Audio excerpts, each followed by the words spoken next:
नमस्कार. क्रांतीभूमी मराठी न्यूज मध्ये स्वागत आहे. शासनाने मागील अतिवृष्टी अनुदानाच्या घोषणामध्ये तर शेतकऱ्याला दिवाळीच्या अगोदर अनुदान देण्याची घोषणा केली होती, पण अद्यापर्यंत शेतकऱ्याला अनुदान मिळालेलं नाहीये.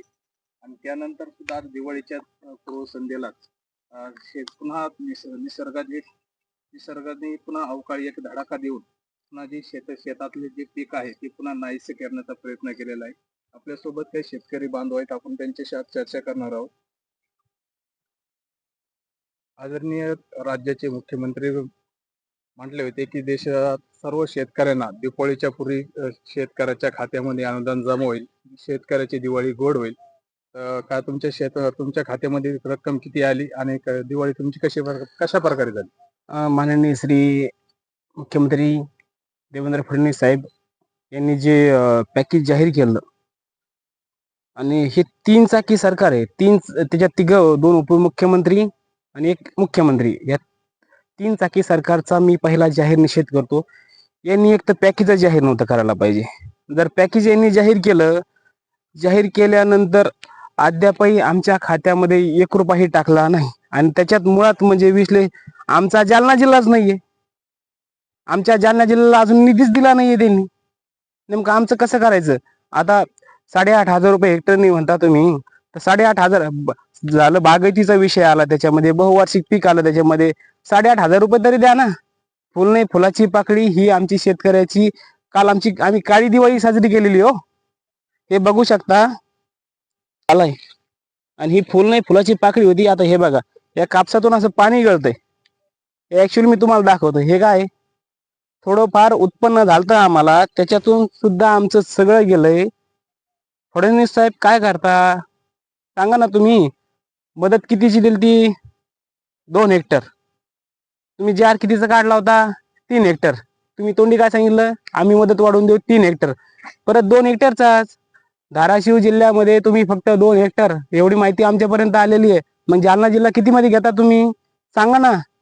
काय करायचंय काय? आम्ही काळी दिवाळी साजरी नाही करायची, काय करायचं? कसं जाणार आमचं पुढचं पीक? साल कसं जाणार आहे आमचं पुढचं?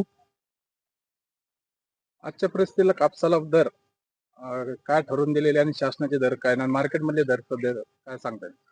शासनानं दर 8,100 रुपये ठरवून दिलेला आहे आणि मार्केटचा दर पाहता फक्त 7,000 रुपयांनी कापूस जातोय. आणि मागच्या गेल्या हप्त्यामध्ये फक्त 6,000 रुपयांनी, माझ्याकडे पावती आहे, मी सोबत आणली नाही, तर तुम्हाला पावती सुद्धा दाखवली असती, फक्त 6,000 रुपयांनी मी माझा स्वतःचा कापूस विकला गेलाय.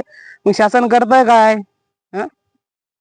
काल रात्रीच्या त्या पावसाने पुन्हा तडाखा दिल्याने आता पुन्हा कापसाचे दर घसरण्याची शक्यता आहे. त्यामुळे आता शेतकरी म्हणून तुम्ही काय चिंता व्यक्त करा? आता काल झालेल्या पावसामुळे 100% दर घसरणार आहेत. आता हा कापूस आहे, हा जर आज मार्केटमध्ये नेला तर याला 5,500 रुपये सुद्धा नाही व्यापारी घेणार नाहीत. कारण याच्यातून पूर्ण पाणी निघतंय ना. याच्यातून पूर्ण पाणी निघत असल्यामुळं आम्हाला आता संभावना निर्माण होते आहेत. हे शासन शेतकऱ्याचं आहे का कुणाचं आहे? मागील 2024चा जो पीक विमा होता तो शेतकऱ्यांना खात्यामध्ये 25% मिळाला होता, पण अद्यापर्यंत पुन्हा शेतकऱ्याला काही शेतकऱ्यांना रक्कम जमा होऊ राहिली, पण काही शेतकऱ्यांना फक्त तीळ मात्र रक्कम काहीतरी फुलाची पाकळी येऊ राहिली. त्यामध्ये रक्कम किती यायला पाहिजे होती, त्यामध्ये काय सांगा?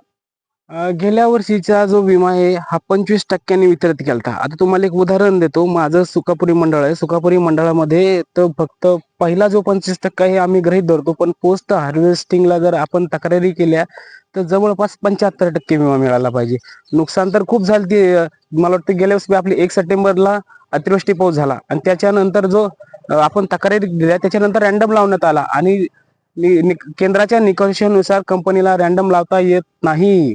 जर एखाद्या गावातून 1200 तक्रारी गेल्या तर कंपनीनं काय केलंय, डायरेक्टली रँडम लावलाय. मग तुम्हाला रँडम लावता येत नाही. आता गेल्या वर्षीचा पीक विमा शेतकऱ्याच्या काही खात्यात जमा झालेला आहे, तो कापसाचा आणि तुरीचा आहे.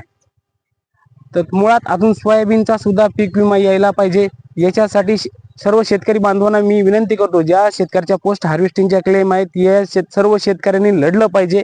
आपल्या स्वतःच्या हक्कासाठी त्यांनी लढलं पाहिजे. कारण की आपल्याला हा अजून जवळपास 50% पीक विमा येणार आहे आणि 50% मध्ये जवळपास आपल्याला 17,000 रुपये हेक्टरने हा पीक विमा एखाद्या मंजूर होण्याची शक्यता आहे. फक्त शेतकऱ्यांनी साथ दिली पाहिजे. त्याचप्रमाणे रात्रीच्या ज्या पावसाने हे पूर्णपणे शेतकऱ्याच्या कापसाच्या ज्या वाती झालेल्या आपण पाहू शकतोय, पूर्णपणे कापूस नुकसान झालेलं आहे. एकीकडे शासनाचा कवडीमोल भाव आणि त्यामध्ये पुन्हा शेतकऱ्याचं पूर्णपणे असं हे नुकसान. त्यामध्ये पाहिलं तर आपण पूर्ण याच्यामधून पूर्ण पाणी हे होत आहे, गळत सध्या. म्हणजे या कापसाला जे 7,000 भाव सध्या 6-7 हजार भाव मार्केटमध्ये आहे. पण सध्या आता पुन्हा या पावसाने तडाखा दिल्याने पुन्हा कापसाचे भाव कमी होण्याची दाट शक्यता आहे. त्यामुळे शेतकऱ्याला जीवन मरणाचा प्रश्न निर्माण झाला. याकडे शासनाने तात्काळ लक्ष देऊन शेतकऱ्यांना आर्थिक सहाय्य करावे, अशी शेतकऱ्याकडून मागणी होत आहे. क्रांतिभूमी मराठी न्यूज, जालना.